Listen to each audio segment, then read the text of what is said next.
This is Phantom Electric Ghost, and we're live on the air with Umay for like the fourth time. You're a composer, writer, musician.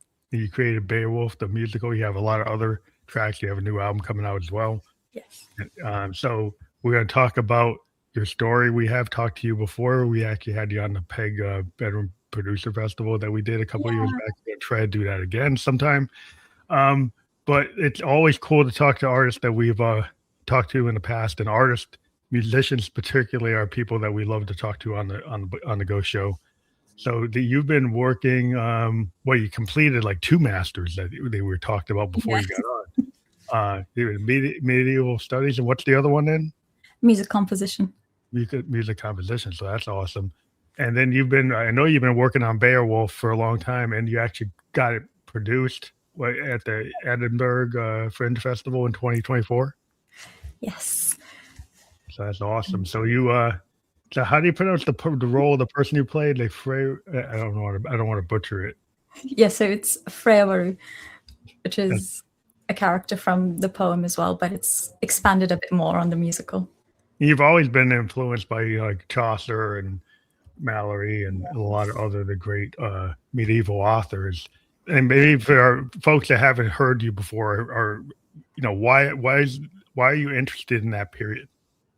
I think for me, it first started with an interest in fantasy literature, which itself draws a lot from medieval literature. I've been a massive fan of Tolkien since I was like 13. And of course, he was a professor of Anglo-Saxon literature. So his works contained a lot of medieval references. And I think it's starting from that, and also this idea that even though these texts are written possibly like 1,000 years ago and in languages that are now dead, and yet there's still the core of it, I think, still stays the same, the humanity of it. And I think it's really fascinating seeing how, humans have always been the same. Yeah, I think that's interesting. When you read great literature, you read Shakespeare, you read the Odyssey, you read the Iliad, go back and read some of the classic, literature that's, and then you check out stuff from like, Japanese culture or Chinese culture, Korean cultures, African cultures, and you get to the ancient stuff. Yeah. To me, the oral histories that got translated into text, that is a real, it's a big pool of information of inspiration that some people they keep on doing, King Arthur all the time. Or they copy the Iliad, but there's other things you could get inspired by. You don't have to stay within the same framework. A modern culture likes to repeat a lot of things, so it's interesting when people pick a different reference point. Yeah, I think especially like what you said with King Arthur, that is one of the mythologies that is always expanded upon, and I think it is one that really allows for that. But there's a lot more out there. It's just that what gets popular changes, I guess. But yeah, I think it's interesting. So your musical influences, you've always been like, Andrew Lloyd Webber and Miranda and Mitchell, and so in that frame, do you think in the modern world, I believe there's a place for every genre. I think if you put something out in the ether, people will gravitate toward it. Did you ever have people say, well, maybe you should not do that? Or you just felt like I'm going to do what speaks to me? Yes, I think definitely with medieval literature, and specifically with something so particular in terms of the time period that I'm interested in, which is the Anglo-Saxon period. It's one where, I've had people who have never heard of Beowulf before. I've had people who are maybe such a big fan of Beowulf that they think it should never be adapted, it should never be touched, it is holy, you don't do that. But I think at the end of the day, these stories are made to be told, and that was what they did in the medieval period as well. These stories would go through changes the more they were told, and I think it's almost, it is a continuation of that storytelling tradition that I'm now trying to, bring back through Beowulf the Musical. I think it's really interesting in an age of like AI and all this automation that when you dive into like classical form, like actual you know music that has movement music that Yeah. is relatively not like throwaway music. I feel like today there's a lot of what I would refer to as like junk food music, music that doesn't really tell Mm. you a story. It has a groove, it has a beat, it has a repeating line, and it's kind of very superficial.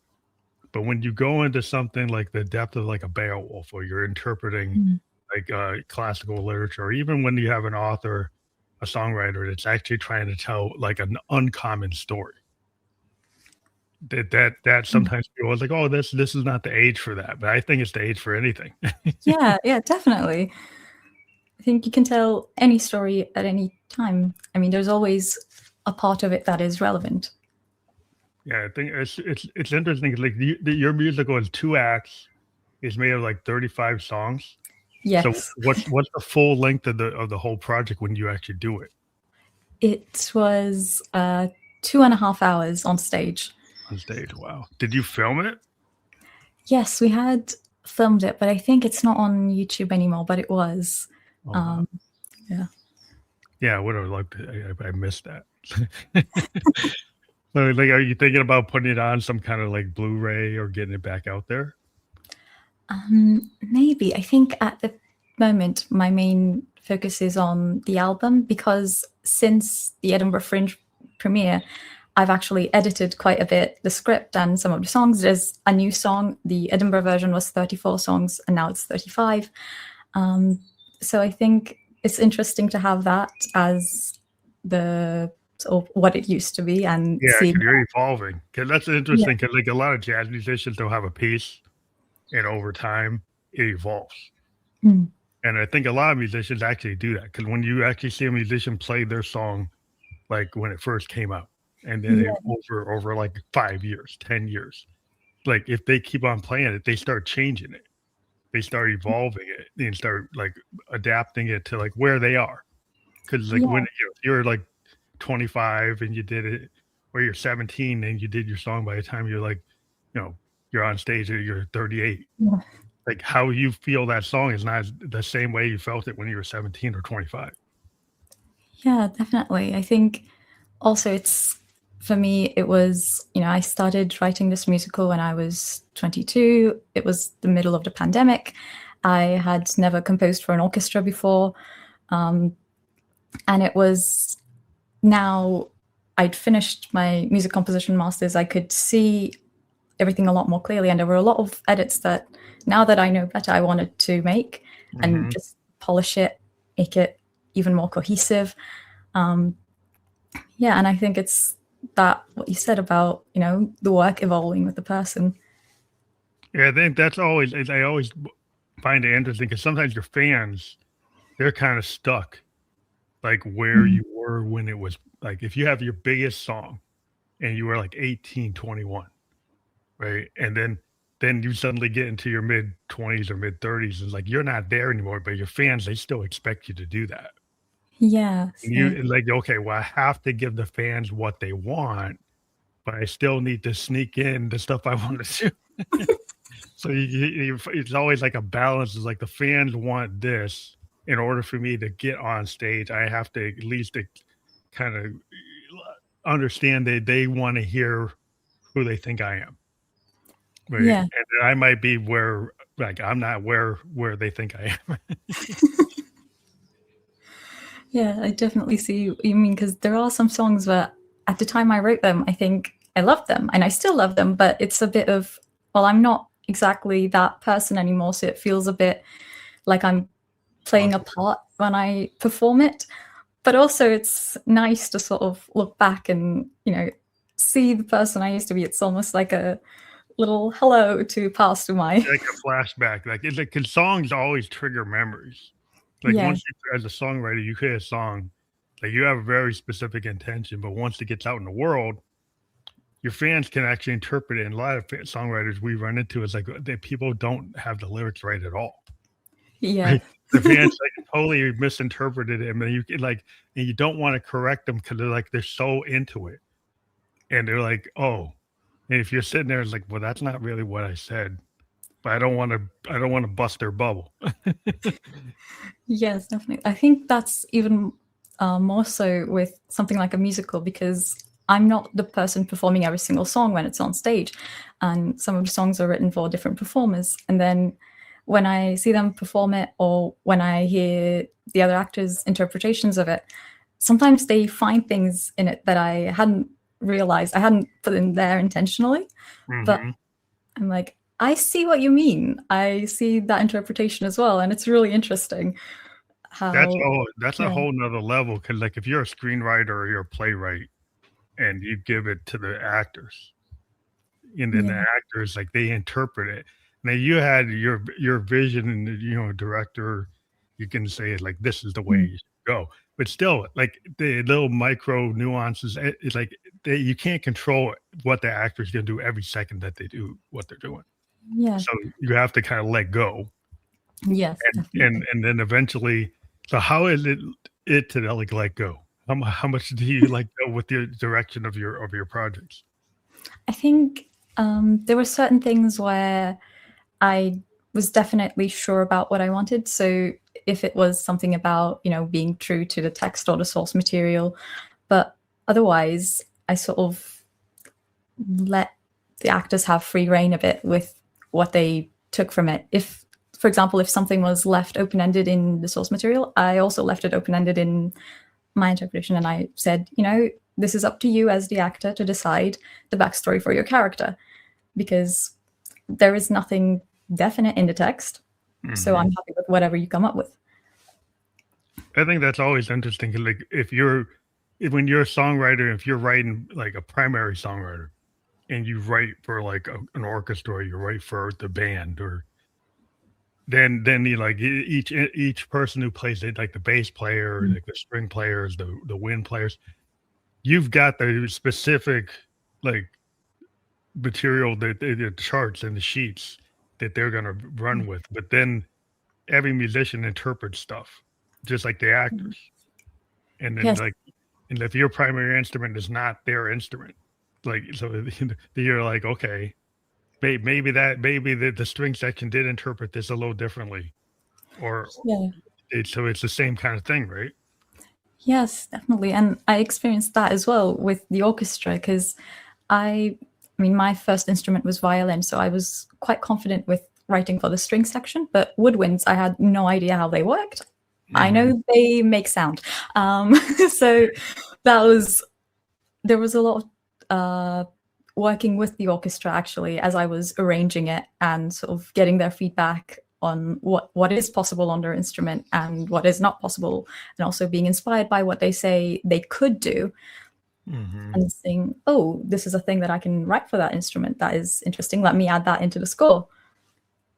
Yeah, I think that's always cool, because like you think about like Beethoven and Bach, is like, how did they know what to give to the orchestra? Like, how did they?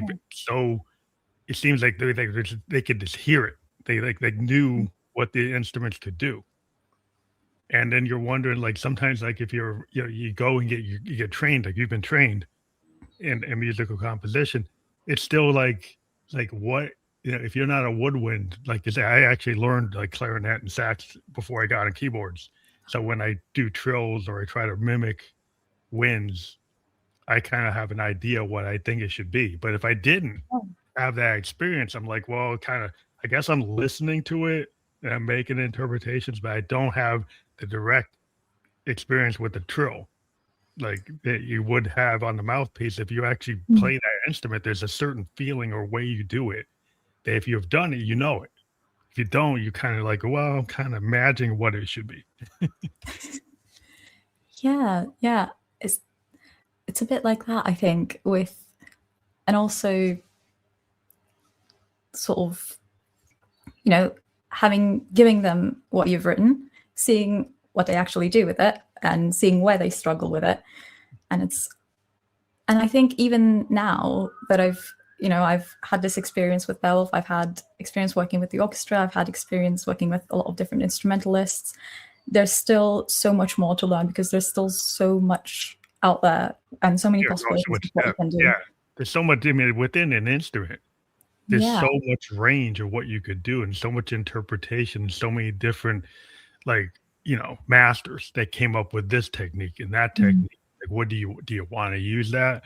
And we have so many choices, and it's like sometimes it's overwhelming. It's like what I find, as a synthesist, sometimes I like to deal with like limiting my choices. It's like I'll actually use like an analog like Moog instead of a digital Mm. to limit what I can do because it's monophonic. It's not polyphonic. It can't do some of the things the digitals can do. Mm. It can kind of stay. It's kind of limited, and then sometimes the limitations of an instrument are actually like what you want. Yes, definitely. I think having that limitation can also make you more creative in ways that you hadn't anticipated. Yeah, that's always the rub today because within a DAW, within a digital audio workstation, sometimes you have so many choices that if you Yeah. sometimes I like to go back to my analog like old mastering equipment, like analog Mm. tape equipment, because it has the capability, but it's limited, Mm. and it's limited to like what you can actually do without all this computer help. And Yeah. sometimes it leans into maybe more happy accidents, or it leans into allowing you to explore things that you can't just hit the undo button or the redo button. You actually have to go back and replay it. And that's a limitation. He said, well, that's going to slow me down, but it's like maybe you need to slow it down. Yes. Yeah. I think with the limitations that sometimes it's this thing of, now that I know that I need to work within these limitations, it's almost because sometimes when you have complete freedom and everything that you can do, it's overwhelming and you don't know where to start. But having that sort of framework really helps, I think. Yeah, if you're just like, I'm just going to be on a piano, it has Yeah. one voice. That's what it is. I can't choose 10, 1,000 different types of pianos. I got to deal with this Steinway or this German piano. I have to just deal with what it is, you know. And I think sometimes like that to me is useful. And just like when you're dealing with the voicings of your orchestra, it's like, okay, this is what they can do. But if you think about kind of like Orson Welles was really famous for Citizen Kane because he did all these camera angles no one had ever seen before, all these like techniques.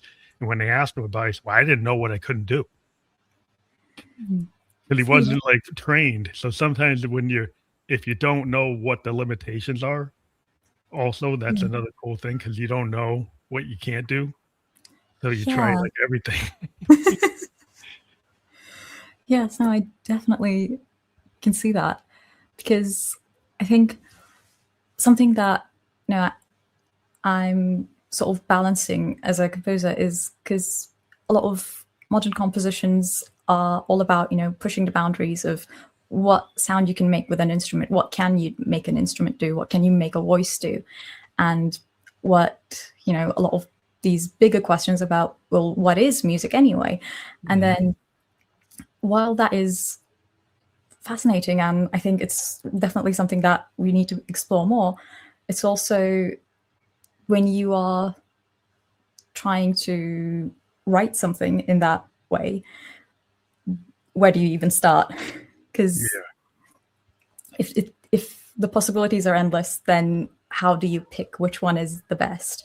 Whereas when you limit yourself a little bit, I think to, for example, just even a key signature, and I have this key signature, that is what I'm going to use, and then that limitation can actually bring out more creativity while still being aware that more possibilities exist. Yeah, if you limit yourself, like a blues musician, they're in a pentatonic scale. They kind of stay there. That's what they stay in.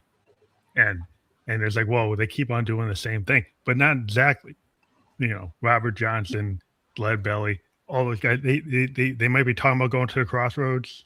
They might be doing these like typical blues motifs, but how they do it, even if it's in the same scale and it's somewhat, at the high 50,000 foot level, you might think it's the same thing. but when you really listen to it, it's like, well, it's not.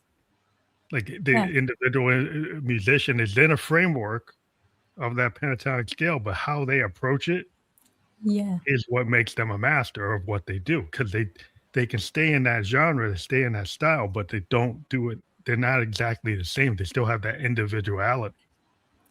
Yes. And I think that's also, with adaptation as well. With, for example, when I was working off Beowulf, that's a text that has existed for 1,000 years and possibly longer as a story, without having been written down. And it's that way of, well, how do I retell the same story, but make it interesting? And also, I can't exactly translate a poem onto the stage because they're two different mediums. So it would never be 100% true to the original anyway. So how do I balance that, being true to the original while at the same time making it a musical? That is a really interesting thing, because I started my writing career as a poet. And then initially I thought I could just take my poems and turn them into songs. Then I realized that they didn't work. And I think that's the kind of thing you're talking about. Like if you have a poem, especially like an epic poem, it doesn't necessarily translate to a song form. You have to adjust it to make it work within the format of a song. And so that in itself is going to change it. It can't be exactly what it was. It has to evolve, right? Yes, because at the same time with Beowulf, I mean, I love the story, I love the characters, I love the message that it has at the core of it. But also, there are certain things that just don't translate to the modern world. There are certain things that we will never be able to relate to, or maybe certain ways of speech that these characters use that, is very significant for them. But if you translate it, it loses that extra layer of meaning. And that's the issue with translation as well as adaptation, because Beowulf is Old English. So when I'm putting it on stage, it inherently goes through a translation because I'm turning it into a modern English musical. Yeah, and so that you end up losing that original intent, because you could be a purist and say, well, I have to do this exactly the way it is. Or you can be somebody's like, I'm a more modern interpretation. It's like, I can take this story and make it so it's relatable, because if I just use all that Old English, no one's going to know what I'm talking about. Yeah. And the purist will know it and they'll love it and they'll say it's great. It's like really pure kind of canon related type of people. It's like, you must run into that. You mentioned it. With people say, well, this is the canon. You can't touch it. Or if you touch it, it's got to be exact. And then as soon as you change it, they're like, oh, no. It's like, no, you can't do that. It's like, well, why not? Yeah. Because even with the Beowulf poem itself, I mean, it's written in Old English, but the story does not take place in England. The story mainly takes place around Denmark and Sweden. And these characters would have lived about 500 years before it was actually written down. They would not be speaking Old English, they would be speaking Old Norse. Yeah. So even the poem itself is adding a layer of translation to it. Yeah, that's interesting, because it's not even English focused. I mean, the characters are from a totally different culture. Yeah. So it's that in itself is interesting, because there's layers. There's always a lot of layers, especially with older texts. It's like, multiple meanings or like symbolic things, or they're not as direct language, indirect language. You get the Victorians used to talk about little death. It was like, what does that mean? They would like have all these layers so you wouldn't uncover what they're really talking about unless you understood it. It's kind of coded language. And if you don't understand that, so when you deal with that kind of coded language, when you're a writer trying to bring it to the modern world, you have to make choices and how you're going to relay that, right? Yeah, definitely.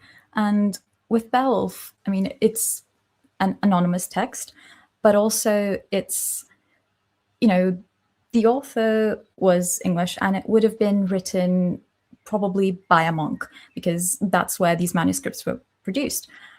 So the monk would have been Christian, but the characters are pagan. And there's that layer of interpretation that the author is adding in the poem of, there are certain moments where the author says, oh, but they didn't know of the true God because the characters are pagan. And even that is, the author's voice coming through. Yeah, the voice kind of came through, like making a judgment. Yeah. If you were truly like out within it, you would never make that judgment, because like if you're a pagan, you wouldn't say, well, why am I pagan? Yeah. Yeah, and it's this feeling of, this is a story that is being told to you rather than this is a true, this clinical, sterile narrative text, like it's got a narrative kind of nature to it. Yeah.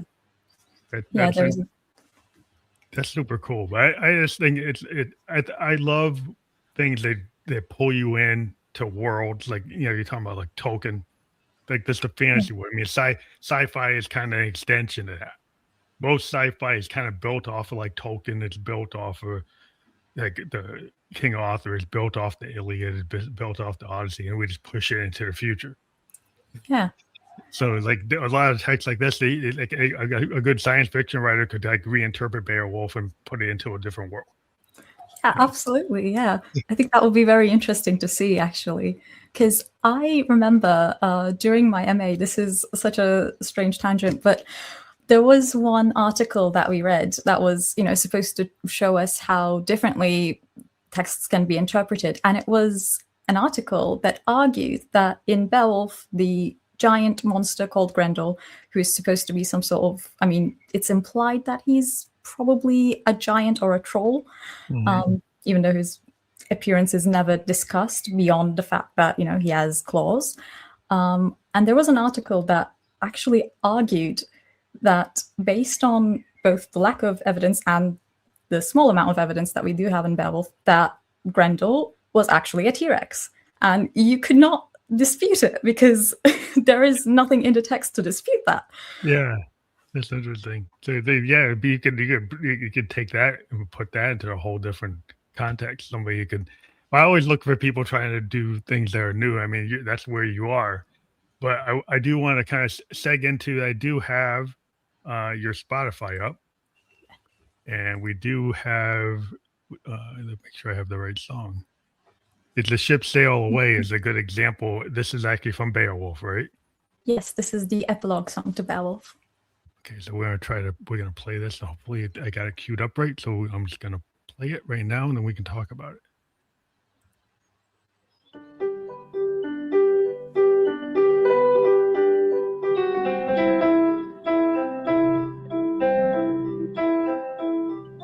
Where went the heroes of old? Where are the halls of plenty?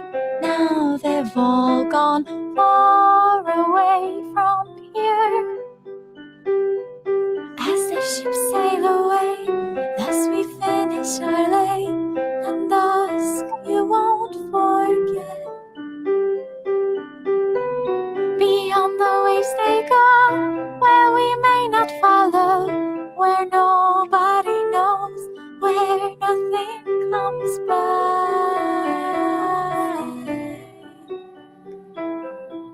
When the ships sail away, sing a little melody, tell everybody of the ones you knew.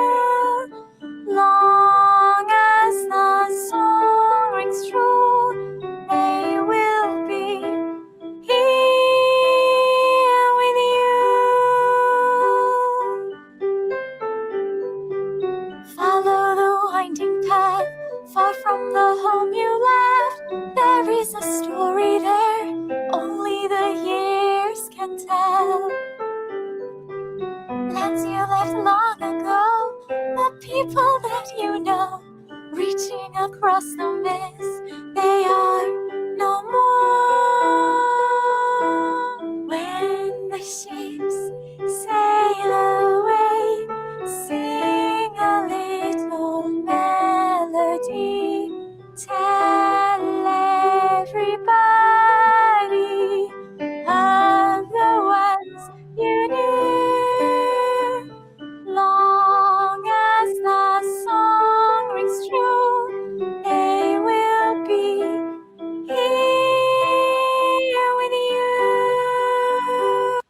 So I had to bring it back, so because that's lovely. I love that.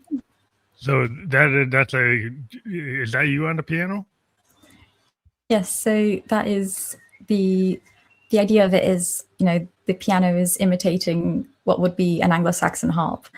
Mm-hmm. And it's almost taking us back to that time period of, we've had all these orchestral pieces, and now that we're at the epilogue, we are actually thinking a bit more about historical accuracy and how stories would have been told in that time, which would be just accompanied by an Anglo-Saxon harp. And that's what the piano is imitating. I love that when things are stripped back like that. I like when somebody's just on an acoustic guitar and there's a vocal, or there's a piano and there's a vocal. Because I think it's very vulnerable. Because there's like what I like about music like that is like there's not a lot of overdubs. there's a lot of space. And you haven't like filled in like the headroom with everything. Because a lot of times today, producers will like overfill the composition. Is like every nook and cranny of the soundscape has got something going on. It's like you could go and like, well, is that track 32? Is that track 28? It's like there's so much, and it's cool, but sometimes it takes away from like the vulnerability of a voice with some space. And other, if you have to play it live, it's like it feels a little more risky because like you don't have all these backing tracks to support you. You're kind of being out there, and you're vulnerable, and you're authentic, and there's nothing propping you up other than what's there. Yeah. Yes, I think that was the idea with this song as well, to have it be more vulnerable than everything else, because we've seen the story. Now it's time for some actual. This is like the one moment where all the characters and the ensemble come together and sort of address the audience as themselves, because up until this point they've just been players in the story, and now it's this moment of vulnerability, this moment of conversation that they have with the audience, I think. So that was the idea of it. That's cool. So you're continuing to do this type of work with your next piece, right? You have a new musical, sapphic fairy tale about a girl with a magical harp. So you like harps? Yeah. I think I just love string instruments. It's just a bias that I have from being little. I think with that one as well, the harp, it's a bit of a callback to Beowulf and the Anglo-Saxon harp. You're teaming up with a disgraced knight to defeat a dragon, which is like, oh, that's a kind of cool. But I think a lot of people can get killed to that. I mean, a lot of my daughter loves anything with dragons in it. Like she'll watch any kind of movie with dragons, a cartoon or whatever. She's like, or it's a live action. It's like, yeah, I gotta see the dragon. I gotta see that. It just pulls her in. She just liked the idea of that mythology. Yeah. I mean, Beowulf also has a dragon, but the thing I've done with Beowulf is, kept the dragon off stage to sort of, all the monsters I've kept off stage on Beowulf to sort of build up the idea that they are this larger than life thing that we cannot possibly show you. All the fights happen off stage and then we hear about it on stage. But in this next one, I am planning to make the dragon sing. So there's no getting out of that. Yeah, but that's interesting because I always like that with Alfred Hitchcock. Like he would do these horror films and there was no direct horror. It was like implied horror. Like a lot of times it was like you didn't have to see it. They take a really good writer and director to kind of do it without, because with all the special effects and things you can do today, if you just put that on the stage, it's like, okay, that's what it is. But if you infer to it and you never really see it, I think there's a skill to that type of writing when you look at like older movies and books that don't go into graphic detail but kind of have implied repercussions from something. I think it's just a different level. Yes, definitely. I think it's this idea that whatever we can imagine up in our heads will always be scarier than what can actually be, put on stage or screen. And it's sort of leaving it to the audience's imagination to come up with the worst thing that they can come up with. And it's also sort of, offloading some of that work a bit to their imagination. I think it's cool when you do that because one of the things about like today that writers have to deal with is like the attention span. Mm. Like I'm a big fan of like fusion jazz and experimental progressive rock. And some of the greatest songs I like from like Yes are like 18 minutes. That, if you listen to like Close to the Edge, that's like 18 minutes. Anything Yes does, they do the whole album size. And the same thing with like fusion jazz. They have pieces that are like 10, 15 minutes long. We got the attention span of today, like an average like pop song is like 2 minutes. And so you're wondering, like, can audiences digest complicated multi-movement songs that change like key, change timing? Can they actually live with that, or are they so distracted, so into like the immediate that they can't, get into that? Yes, I definitely feel that, I think, with writing as well, because obviously with Beowulf, my main idea was get it written, get it as true to the original as possible, get everything that I want to get in, all the details. And that's why it came out as long as it did. And while I think, there is always going to be an audience for works like that, where people actually do want to, sit down and analyze something, because there is something to analyze and there is deeper meaning to look into. I think there will always be an audience who would be interested in that. But at the same time, I do feel the pressure of it, where I'm composing and I'm thinking, oh, the singing hasn't come in at, like 15-second mark in the intro, or like the intro is too long. People are going to be bored. Yeah, it's like in the 70s, you could get away with like a 2-minute, intro to a song. Like you could have songs that don't kick in for 2-3 minutes. But today you talk to A&R people and it's like, oh, it's got to kick in like 5 seconds. Yeah. 3 seconds. And like, what if my song isn't built that way? What if like what I envisioned needs to build up? And if you cut it off just for popularity's sake, it's not really what I wanted to do. Yeah. So that's kind of like the rub. It's like I guess I can make the single version and then the album version. Yeah, I think it's almost like a balancing act, isn't it? Yeah. It's, you want to say what you want to say in your music, but also there's always that feeling of the audience is always watching and maybe almost always judging. Yeah, because I think today, man, it is interesting because I find the movement with young people wanting to listen to vinyl is encouraging to me, because vinyl makes you have to slow down. Yeah. Compared to a playlist, you're not jumping around. If you listen to a vinyl, it's highly unlikely you're going to jump the needle around. You're actually going to sit down on the couch, sit in your chair, you're going to listen to side A.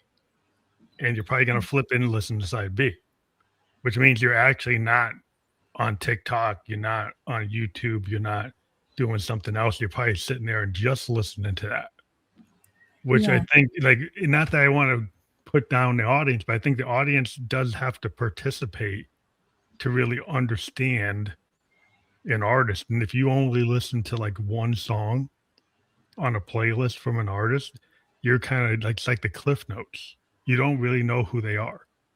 Yeah. Like you just got a piece of who they are, and that might not be an accurate picture of who that artist really is if you never dive into their work. Yeah, exactly. And I think, again, that's another thing where I felt with, writing songs for myself outside of Beowulf, where every song feels so much more heavier, because I'm thinking of, okay, but what if this is the first time that someone hears my music? This song then has a lot riding on it, and maybe it's a song that isn't supposed to showcase every single thing that I can do, but if I don't showcase it here, will they ever listen to another one? Yeah, it's a single dilemma. You got to put the kitchen sink in. You got to do everything. You got to hit, 2.5 minutes, 3 minutes. You got to hook them like an author. You got to keep somebody in the book. You got to keep somebody in the song. You get these A&R guys, I don't hear the hook. I don't hear it. I don't hear the drop. I don't hear this. I don't hear that. So they'll tell you, like, you know, if you get into the machinery of the industry, and they tend to want you to duplicate whatever's hot. So whatever's in the top 20, they, well, we need to have that element. So, well, if that element isn't me, should I actually do that? You know? Yeah, I definitely see that. With, you know, again, it's that thing of, well, I want it to be popular, but also I want it to be true to myself. And I think that goes back to what we were talking about earlier with, you know, medieval literature. It's a very niche subject, and there's going to be, not everyone is going to be interested in medieval literature, and that's just the way it is. That's what it is. But I think that's also true with, you know, the art that you make. And there's always going to be someone who's interested in that niche, but there's always going to be people who are not. And I guess if you try to be too generic about it, then who are you really attracting, you know? I think it's the law of attraction. Like, in my opinion, I think there's a place for everything. Yeah. But we kind of get told that we have to fit. You know, I was talking to somebody one time. It was like, oh, you know, to get sync licensing, you got to listen to what's going on, right? You got to listen to TV shows or movies, and then it's clone the vibe. I'm like, as a musician, I say, I guess if that's how I'm going to make my money, is I'm going to clone that vibe and try to repeat it and do it for lower cost than this guy. I'm like, I'm not really interested in that. Yeah. Like, it's like, my whole thing is like, I'm an experimental artist, and I like to push things and do expand, you know, expansive sound. I want to kind of blow it up. I want to change things and reinvent things, and cloning something to get like a sync licensing deal is not my prime mover. You know? Yeah. I think the people who are meant to find your art will find it. And I think those are the people that you should really be thinking about. It's because there's always going to be people who are not into that genre, and there's no way of converting them. So just be as much yourself as you can, I guess, with the art that you create. If you put it in the ether, I think people find it. Because, you know, like, if you get the problem with some artists is like, they get in their loft with like 100 paintings and say none of them are ready for the gallery, right? Yeah. But like, until they actually put them in the gallery, they wouldn't know. I mean, they're a real self-critic. Yeah. And you never put the work out into the world. Like, yeah, of course, there are going to be people maybe in your neighborhood, maybe in your town, they'll say they don't like it, but you have no idea. There's somebody in Norway or Australia or Japan or anywhere sees that, and they're like, that speaks to them. It's like, well, how would you know that if you don't put it out there? Yes, absolutely.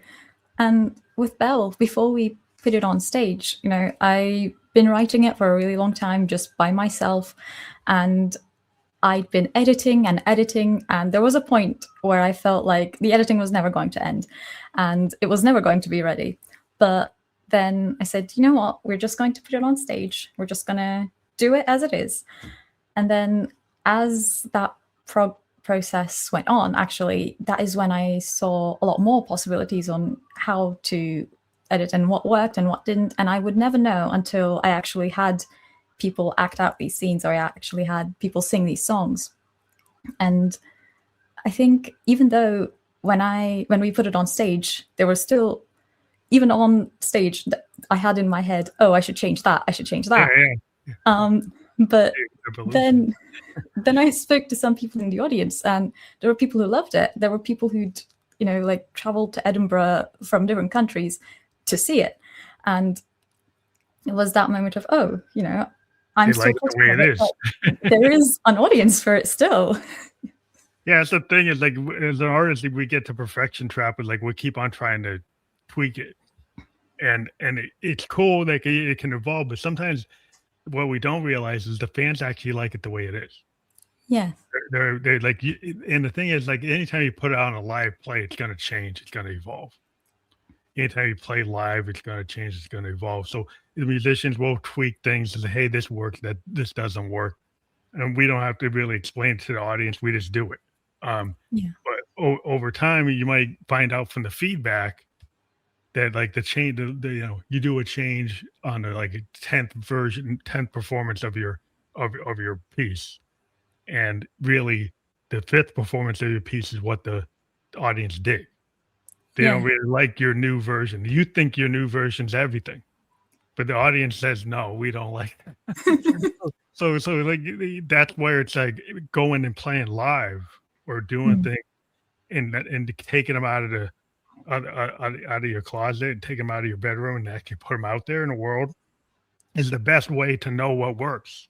Any like indie band that's on the road driving in their Econoline van from gig to gig, that first gig, they learned a lot by the time they get to gig 100. Like they usually become like a totally tight machine. Like they really are in sync. But the first couple of shows, they're like they're they don't even want to look at the tape because they're not where they are after. But you have to do that at some point. You have to go out and do it. And of course, that first performance is never going to be what your 100th performance or 1,000th performance is.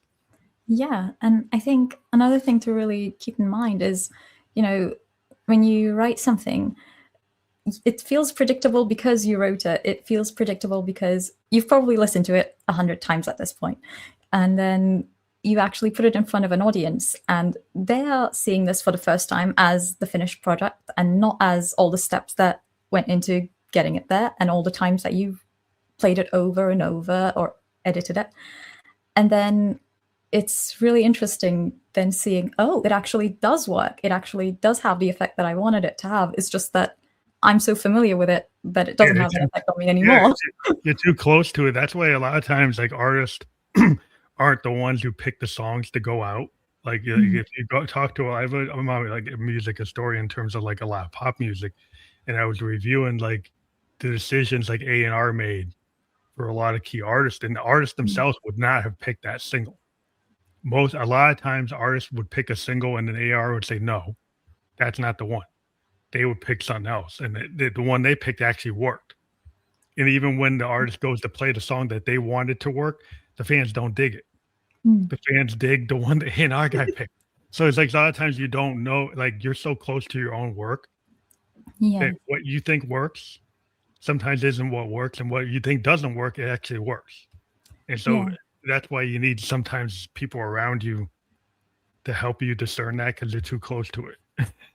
Yes, definitely. And I also think it's really important to, when you're working on a project, just take a break. Just step away from whatever you're doing for like a week. That's what I do with songs. Once I've finished them, I put it down. I don't look at it, and then I come back to it when I actually want to, arrange the orchestra for it, and then with that distance, it's I see things that I hadn't seen the first time because the first time I was focused on something completely different. Yeah, I think what I find like with a song, like I like to do everything live. I just record it. I go back to it. I walk away. I live in New Hampshire. I might go out to the woods, go out mountain bike, come back. Not even touch it, and then listen to it, and then say, "Oh, I actually should move this to this part, or I should overdub this, or I should change that." So over time, I take it like a live recording, and then I do overdubs onto it, and then I tweak it. But a lot of my stuff usually starts off being really live, and then I'll tweak it. It's kind of like a 1970s style recording, which is not really in fashion anymore. But because I do it that way, I get people saying, how come it sounds like it's live? I said, well, because it is. Yeah, that was my idea with Beowulf, with the album, because when I wrote it obviously on Logic, on MuseScore, and when the computer played it back to me, it was very much, methodical.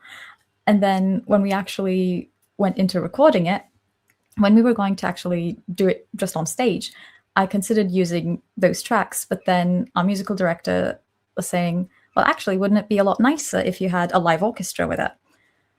And I hadn't thought about that because I just thought, tracks are going to be a lot easier. But then actually hearing the musicians and what they do with it was so interesting that is also the route I took with the album, where the orchestra was recorded all together live in one room. And and it when I listen to it, it genuinely feels like the music is breathing because the people are. Yeah, I think that's the problem with the tech, which I'm a tech guy. I do software as my main gig. But the thing I find with the tech is like it sounds too perfect. And the one thing I like about older music is in those recording studios is somewhat live. And so what you feel like you listen to Motown songs, you get the Motown drummers and the Funk Brothers and those guys are playing live. And there's like not a lot of overdubs. And when you have that kind of live performance and you put it on record, it feels very essential. It feels like it has a soul. It feels like it has heart. And when you have something that's too perfect, it like seems like antiseptic. It doesn't seem like it might sound perfect, but like I don't think people are looking for perfection.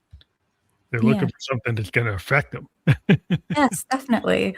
I think as artists, it's, we always think that we can improve something, we can do better. And it's almost this race towards perfection. But actually, I think, when I think about the artists that I like, or when I think about the musicals that I like, it isn't because, I think that is like absolutely perfect technique. I mean, it is usually perfect technique, but it's more so I'm connecting with it because it says something that I can relate to, or it's the way someone's voice breaks just right, or the way they breathe on a word, and that's what you connect to. Yeah, the vulnerability. Like a good example, like Neil Young has what they call this shaky voice, and sometimes his pitch, when he does his really vulnerable songs, his pitch will crack a little bit, and he doesn't go back and fix it.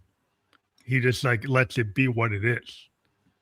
And there's a difference because like when he sings with Crosby, Stills, Nash and Young or Buffalo Springfield, he won't do that crack. But when he does his own personal work, he'll let his voice crack or pitch shift a little bit, and he doesn't correct it. And I find that's cool. I like it when artists are willing to be that vulnerable and put it on tape. And then I'm like, okay, but they're trying to tell a story. They want you to feel it. Yes, definitely. And I think that's especially true with musical theatre because, as an artist, you want to sound beautiful, of course, but also you are playing a character and you need to be true to that character. So when I'm, recording for Freawaru, I'm not recording as Umay, I'm recording as Freawaru. So I need to think about, what is she thinking about right now? What is her state of mind? How does she feel about this word? Or, it isn't just about, okay, what is my technique? It's about what does this character feel and how can I portray it most accurately? Yeah, you're in the actor role. Like a lot of musicians, like when they go on stage, they actually are playing like their a stage self, right? Yeah. And every you get like Mick Jagger. Like you think about it, he goes on stage and he struts, but if you talk to him in an interview, he sounds like a business, like a English gentleman, business guy. He's very, very like together. He knows what's going on, right? But like his stage self is very eclectic and very. Because I think you go into characters. I mean, Bowie was real famous for that, where he took theater and said, I'm going to make it real. I'm actually going to be Ziggy. I'm going to be Aladdin Sane. I'm going to be the Thin White Duke. I'm actually going to be that guy. I'm going to be that character the whole time. you step into it, and Freddie Mercury, he just bombastic. He stepped into this over, like more than what you would be. You just do that. I mean, sometimes that's what you do. Sometimes you tone it down. But I think musicians and actors have a lot of synergy. Yes, and I think there's always going to be a part of you in that character as well. When I'm playing Freawaru, of course, I'm playing certain things up. I'm changing my accent a little bit, but at the end of the day, the feelings that she has, I can relate to them. So there's always going to be a part of me in that performance as well as that character. It's the thing that's the vulnerability. Like every actor that goes into your method actor, even though they say they're playing this other character, a lot of that truth to it is because they're pulling from themselves. Yeah. And so even though they say there's always a separation, this guy's not me. It's like, well, a lot of that is you, you know. But it's how you portray it. Like it's a side of you that maybe nobody has seen, but you found it. Yes, and I think, you know, having that sort of mask of the character as that mediator between you and the audience, I think that actually allows way more freedom, because maybe you wouldn't say these things as yourself, but you would express these things as this character. Mm-hmm. Yeah, it gives you a permission. It gives you that permission structure to go somewhere that your typical self wouldn't go. Yes, definitely. And I think that's always interesting to me, is like art is so expansive. Like you can go anywhere you want to go. Your only limitations is your glass ceiling of what you think you can't do. Yeah. So once you get past that and say, who cares what it looks like the first time I try it? I should just try it. Yeah. Yes, like for Freawaru, for example, you know, I can't relate to being a Danish medieval princess whose house is being haunted by a giant, you know, but I can relate to that feeling of what she talks about in a song, having to be silent so as not to awaken the monster, because and not knowing when that would end, because to me, when I was writing it, it was in the middle of the pandemic and I didn't know when the lockdown would end. Oh, so you use that to transfer that feeling, get the same idea. Yes, and it's that thing of, you know, I would never be in this exact specific situation, but I can imagine it because I've been in something similar enough, and I can channel that. And I can put that into my writing, I can put that into my character as well. Or in the end, where, you know, she's been exiled and her life has gone completely wrong, and there's this evil person who's, you know, the metaphorical dragon trying to kill her. And at that moment, again, I've never been in that situation, thankfully, but it's, you know, how she then handles that situation of, well, I did nothing wrong, then why am I being punished? Because I think that's something that everyone can relate to. Yeah, everybody can relate to, like, why am I being put into this situation in my life? I've tried to do everything right. Things are not going right. I think every human being has felt that. Yes, and you don't need to be, again, a medieval exiled queen to feel that way. It's just that is her situation, and even now, we can still relate to it. And I think that's what I love about Beowulf in general as well. It's very relatable, because even though it's ancient, it's old. Just because it's old doesn't mean it's not relatable. I think some people confuse that. Say, oh, it's like that's old fashioned, or that's old ancient, or that's like a classic thing, or classical. And there's like kind of people who are like, oh, I'm all in on modern, right? They're all in on future. But like everything that we have today and everything going forward is built on the past. Yeah. And, you know, history to me is super important. And whether it's like, you know, a history that's actual, like historic, real things that happened, or text or stories from the past. You can, anything human beings have written down, you can usually learn from. Yes, definitely. Or like something I love about Anglo-Saxon literature in general is this preoccupation they have with, you know, history and how will they be remembered. And, you know, a lot of these texts have there's a layer of spirituality to it where, you know, they think about what will happen after they die. But then there are some texts that, you know, say things like, well, we don't know what's going to happen, but we can hope to be remembered. And I think that's what a lot of these texts are dealing with Anglo-Saxon literature, the want to be remembered. And I think even today we can relate to that. We want to be heard, we want to be seen and known and hopefully remembered after we're gone. Yeah, the permanence of the text, you know, putting something down, like with the monk writing it down. Yeah. You want that to be not just an oral tradition, he wanted it to be remembered. Yes, definitely. And, you know, I think, again, that's another one of those just human things that is the same regardless of what time period we look at. Yeah, I think what's great about artists is that we can synthesize like the internal, the external, like the subconscious, and like the ether or the muse. Mhm. So like artists are kind of keyed in on synthesizing all these inputs, whether coming from your subconscious, coming from the external, coming from the heart for the soul, and you are what the sum of all your experiences and your influences, but you also have your own voice. Yes. And when you've merged that, like you take an ancient text like Beowulf, but you've got your own inner workings, your own subconscious, your own vision. And so when you've synthesized that, it becomes something totally new. Yes. And that's the great thing about art. That's why I like to talk to artists.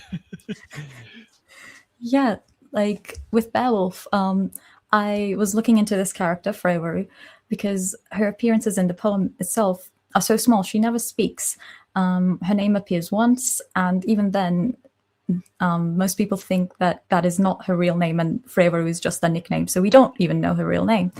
But then I looked into, other texts that overlap with Beowulf, overlapping characters or histories, and that's how I got to the Gesta Danorum, which is another text which appears to have characters in common with Beowulf, and that's how I found the rest of Freawaru's story. And she's not named in that either. And so that really leaves me with this character who's at the center of all these things, but no one bothered to record anything about her. And I think that was that moment of, that appealed to you I because need you want to give this like about this. a person that didn't have a voice to give them a voice. Yes. And, as a creator, obviously that is great because you have a blank canvas, you can do whatever you want with it. But at the same time, you're looking at all these texts that keep going on and on about how they want to be remembered after they're gone. And then here's this character who's in these texts who's barely there at all. Mm-hmm. So, what is her story? Why is it not being told? Well, then I'm going to tell it. Right. I think that's really interesting because you can go back into the historical text and you found something. So I can zoom in on this, and I can expand this, and it's like kind of wide open. So I have my own creativity. So even though it's Beowulf, it's a classic tale, people know it. You reinvent it by taking an aspect that's not really flushed out, so that you can flush it out and put your own stamp on it. I think and that's like goes again to the creative spark that like why creative people are interesting, because you guys, people like yourself, like you find that, and that's uniquely like something that you picked up on, and maybe not everybody would pick up on that, and that's why it's interesting. Yes, and I think with musicals as well, it's because it's so character driven. I can't just have one narrator character who's singing every single song, because then that's boring. We need to hear from these characters. So if we need to hear from these characters, they need to have distinct voices. And if I can't find it in the text, I need to give it to them. Mm-hmm. Definitely. I think that's awesome. Well, we always hit our hour faster than we ever think if we actually hit the hour again. But we do have your QR code. If people want to scan that will go right to your WordPress website. And if people click on that WordPress site, what do they find there? So there is all my music, all my live performances, links to my live performance videos, videos from Beowulf, even the songs from when I was first writing it and the initial versions, and all my links to Spotify, social media, and all that as well. So I want to encourage people, click on the links. We also have your I believe your TikTok links there. We've got in the description of the podcast, we've got like all your links, but we couldn't fit them here, but they'll all be clickable. So we've been live on LinkedIn, YouTube, and Kick. We will be on other podcast platforms like Spotify Video Podcast, Apple Podcast, iHeartRadio, Amazon, Newsly, and many, many more. Plus, we have familyelectricghost.com. We'll have a blogger page with a landing page link so you can deep dive into everything that we've talked about today. I want to thank you for being on the show. Thank you for having me. I would definitely, anytime you have that new project, the new musical, we definitely would probably want to key in on that. So give me a little ring, and we'll push that too. I want to thank you. Have a great rest of your weekend. Thank you. You too. Have a great day. Bye. Bye.